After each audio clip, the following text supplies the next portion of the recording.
Esto es Directo a América de France 24. Muchas gracias por elegirnos un día más. Yo soy Rosa Pérez Masdeu. Vamos con las noticias. En plena incertidumbre sobre cómo terminará la guerra, hoy se cumplen 3 años desde que los tanques rusos entraron en Ucrania. Desde Kiev, los aliados europeos y Canadá anunciaron nuevas ayudas frente a las concesiones a Moscú planteadas por Donald Trump.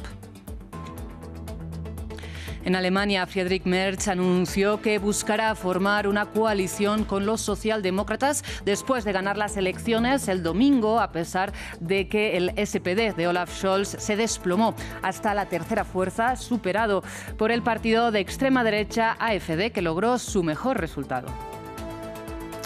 Mientras, Benjamin Netanyahu amenaza con reanudar la ofensiva en la Franja de Gaza y no cumplió con la liberación de 620 personas este sábado. Por primera vez en 20 años, el ejército de Israel invade con tanques Cisjordania ocupada.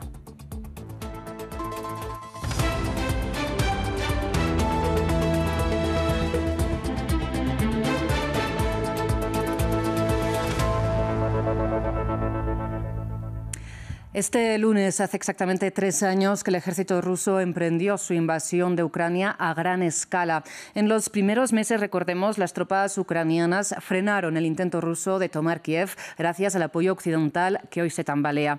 Desde hace meses, el frente de la guerra se concentra en el este de Ucrania, donde las fuerzas de Moscú ocupan zonas de Donetsk, Lugansk, Gerson y Zaporilla.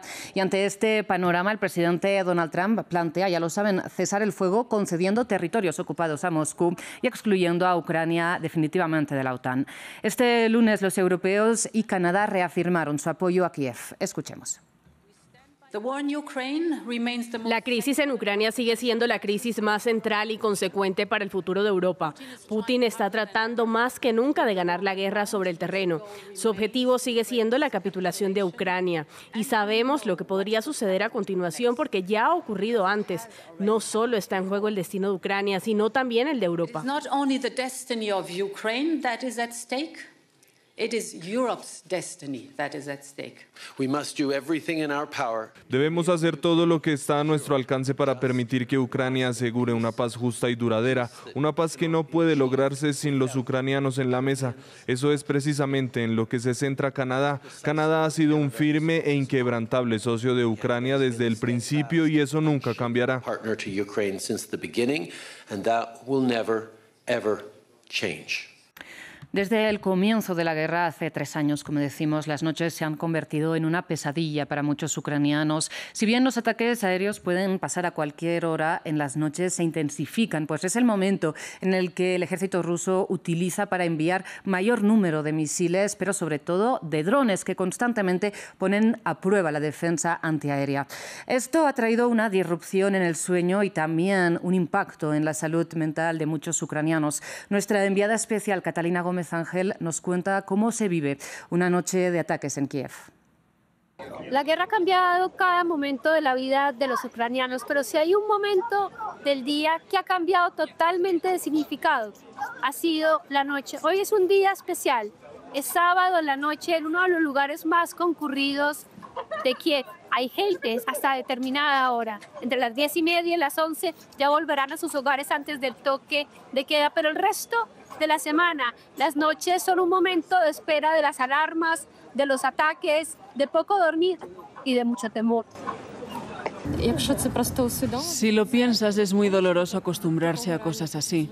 Cuando te acuestas hay explosiones, cuando te levantas hay explosiones, pero tienes una voz interna que te dice que no te puedes rendir.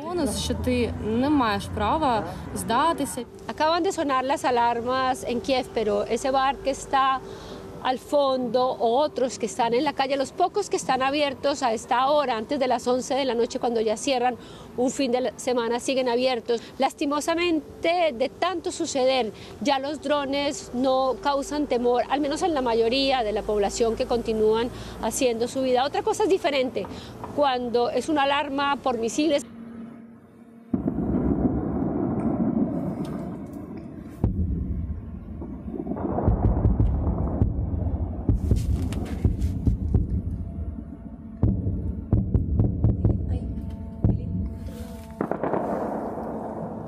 Así va sonando la defensa aérea esta noche donde no paran de pasar drones por encima.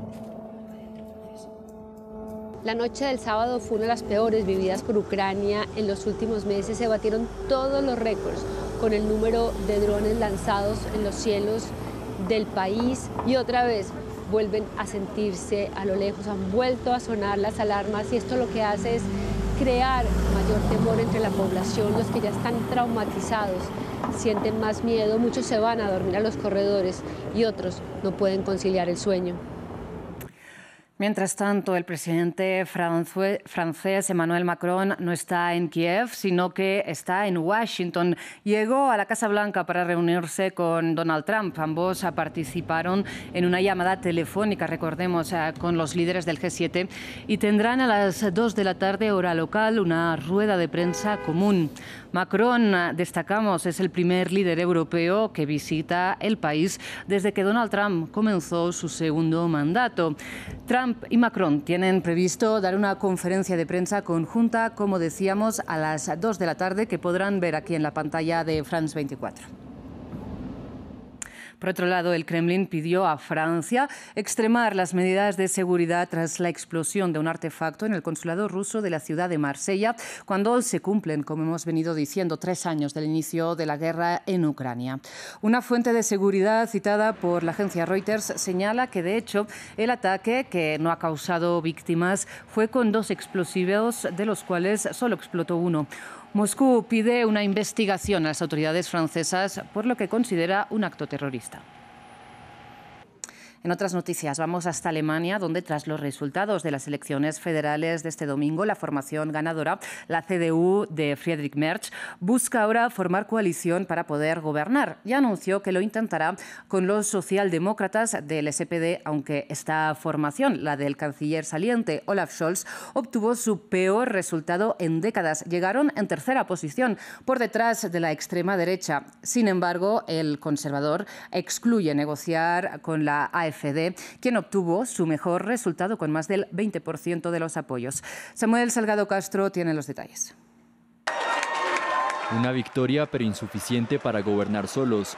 Los conservadores de la CDU-CSU con Friedrich Merz a la cabeza son conscientes que necesitan alianzas para formar una coalición de gobierno. Pero el panorama político alemán se estremeció el domingo. El partido de la extrema derecha, AfD, con más del 20%, logró un resultado inédito desde el fin del nazismo en 1945. Es ahora la segunda fuerza política y busca formar parte del próximo gobierno. Estamos dispuestos a asumir nuestra responsabilidad porque los electores alemanes han votado a favor de un cambio político. Tenemos una gran mayoría en la AfD y la CDU. Los electores quieren un gobierno de centro-derecha y en última instancia depende de la CDU-CSU si quieren implementarlo. Por el momento no parece que vayan a hacerlo. Friedrich Merz ha decidido mantener su postura de bloquear a la AfD. Consideramos que este bloqueo es antidemocrático. El líder conservador Friedrich Merz descartó una alianza con AfD, refiriéndose al apodado cordón sanitario que bloquea a la extrema derecha, y anunció que quiere formar una coalición con los socialdemócratas del SPD, que llegaron en tercera posición. El partido del actual canciller Olaf Scholz obtuvo su peor resultado en más de un siglo. Con los escaños de los socialdemócratas, que suman 120 diputados, por supuesto podemos formar un gobierno, una coalición negra y roja, con 328 escaños de 630. Y eso es exactamente lo que queremos. La negociación entre CDU y SPD no será fácil. La centroizquierda se ha alejado cada vez más de la centroderecha liderada por Merz, quien defiende posturas más alineadas a la extrema derecha, como el endurecimiento de las políticas migratorias. Ahora vamos a Francia porque se abrió el juicio esta mañana a un excirujano acusado de abusar sexualmente de 299 pacientes, incluyendo a 256 menores de edad, lo que representa uno de los mayores casos de abuso sexual y pederastia del país. Nuestra enviada especial, Natalia Ruiz, nos amplía. Así es quizás el mayor caso de pederastia que se conozca aquí en Francia. Todo esto por este ex cirujano y doctor Joël Le Squarnec, aquí especialmente en Bretaña. Es aquí donde ejerció a lo largo de su carrera y de estas violaciones que habría realizado desde 1985 hasta 2017. Como usted bien lo decía, hay 299 víctimas que se lograron contabilizar. Hay algunas, incluso hasta 314, pero hay unos hechos que ya prescribieron. En todo caso, pues lo que se sabe de Le Squarnec es que en realidad este es su segundo juicio. Él ya está cumpliendo con una condena de 15 años por la violación de 4 menores de edad. En realidad esto es desde 2020. En 2017 él violó a una niña de 6 años que era su vecina y fue esto en realidad lo que permitió también dar a conocer que no era solo un caso aislado, sino que habían varias decenas de más, porque los investigadores en ese momento realizaron pesquisas en la casa de Le Squarnec y encontraron toda una serie de diarios en los que él, prácticamente como una especie de perverso coleccionista, pues tenía allí los nombres, las fechas de nacimiento de cada una de sus víctimas y también de cómo los había violado. Lo que se sabe es que su modus operandi era básicamente durante las operaciones, estando allí en el bloque de operación, pero también en los momentos cuando los pacientes estaban todavía bajo los efectos de la anestesia. Era allí donde él aprovechaba en la soledad de esas habitaciones para realizar estas agresiones y violaciones sexuales. Cambiamos de información, vamos hasta Medio Oriente, porque además de anunciar que Israel está dispuesto a reanudar la guerra en la Franja de Gaza después de, recordemos, no liberar el sábado a los presos palestinos a cambio de los rehenes, el gobierno israelí de Benjamin Netanyahu sigue adelante con su operación llamada Muro de Hierro en Cisjordania ocupada, entrando con tanques al territorio palestino por primera vez en 20 años. Al menos 40.000 personas han sido desplazadas forzosamente por la invasión israelí y el ministro de Defensa de Israel afirmó que no podrán regresar a sus hogares. Es la primera vez desde 2002 que tanques israelíes son desplegados en la Cisjordania ocupada, como parte de una amplia operación militar lanzada el 21 de enero. El primer ministro israelí, Benjamin Netanyahu, afirma que la operación bautizada como Muro de Hierro tiene como objetivo derrotar al terrorismo. Los combates están cobrando un alto precio entre la población palestina. Según la ONU, unas 40.000 personas de varios campos de refugiados han huido de sus hogares. Aunque se queden, al final volveremos al campo. Pueden quedarse un día, 2 días, un mes, 2 meses, 1 año o incluso 2 años al final. Este campamento es nuestro, no tenemos otro lugar a donde ir.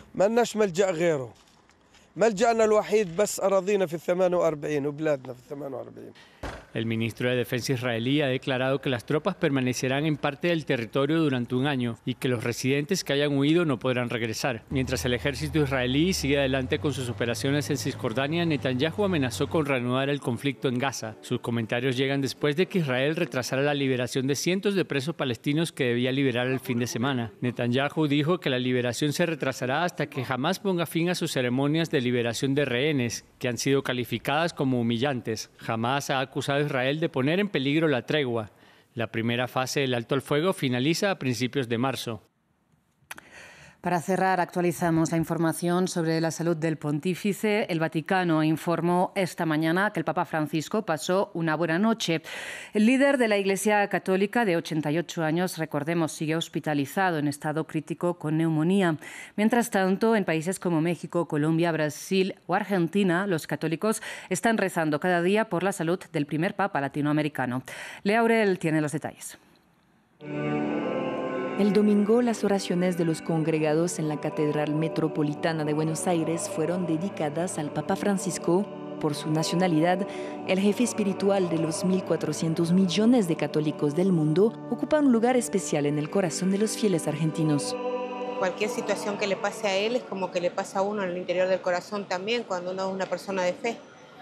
Espero que Dios lo acompañe y la Virgen lo cuide y más que nada que no sufra. Para mí es un ídolo, porque hay personas que transmiten tanto bien, tanta bondad y tanto amor por los demás. Es triste, ¿por qué se tienen que ir esos ídolos? Sin embargo, la popularidad del Papa Francisco va más allá de su natal Argentina.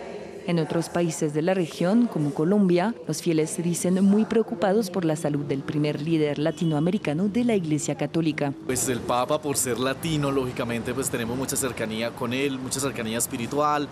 En el 2017 estuvo con nosotros, siempre nos manda los mensajes pidiendo por la paz. De hecho, hace poco él pidió por la paz del Catatumbo, que es una región que está muy afectada en este momento por la violencia. Además de los ciudadanos, líderes políticos del continente han expresado su cercanía con el Papa Francisco. Entre ellos está la presidenta mexicana Claudia Sheinbaum, quien lo describió como un gran humanista que ha optado por los más pobres y por promover la fraternidad entre las personas y entre las naciones. Llegamos así al final de esta edición informativa. Muchísimas gracias por su atención y por elegirnos. Enseguida regresamos.